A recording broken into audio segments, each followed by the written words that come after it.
There is no benefit to any individual who chooses to throw out the profound spiritual teachings of Jesus Christ. The idea he shared was that if one makes it, all make it. It is almost too simple to teach or even believe, for that matter.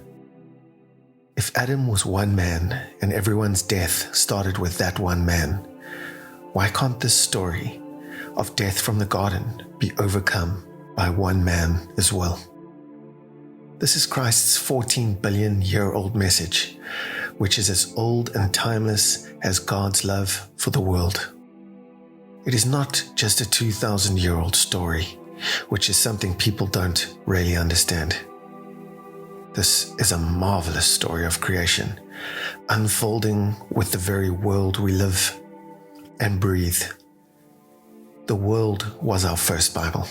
Just as the Big Bang is still spreading its energy outwards, so is this message of deep mystery, passion, and profound love for all things that live and breathe. When we can add it all up together, all of time, space, and people, when we can add it all up together, all of time, space, and people without an egoic, dichotomous, dualistic, immature, and analytically calculating mind, and then start to know that everything belongs in this single universe. We have one God and one spiritual religion, although it has many names and no one knows enough about the great mystery of God to be able to claim that they themselves know it all without being a know-it-all. And people are tired of know-it-alls who are all going to heaven while everyone else, not exactly like them, is doomed to hell. Contemplatives will understand that in fact we are going nowhere. We are already there. It is finished. And you are saved, and it's simple. Good news, just like the book of Genesis explains it, in just a few short and wonderful sentences. We are not Jew or Christian. We are all the same human beings, having a human experience that we know almost nothing about.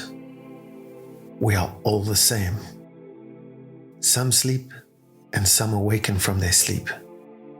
We must grow up and become Buddha-like, Christ-like, Krishna, Allah, and God-like. Are these not the greatest and most honorable, influential, and astounding people that have ever lived? Yet we call them liars and con artists instead of people changers and world changers.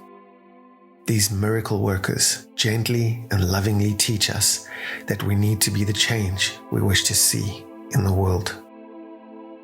The greatest miracle in the world is coming back from the dead. Each human being needs to die at least once while he is still alive. This is so because human beings have the image of God within them, the imago Dei. There is no point being angry against something mysterious, beautiful, and miraculous. He came to save the world, not just some people. And he has now done so. Why? Because God wins every time, but only every time. God bless you. Namaskaram.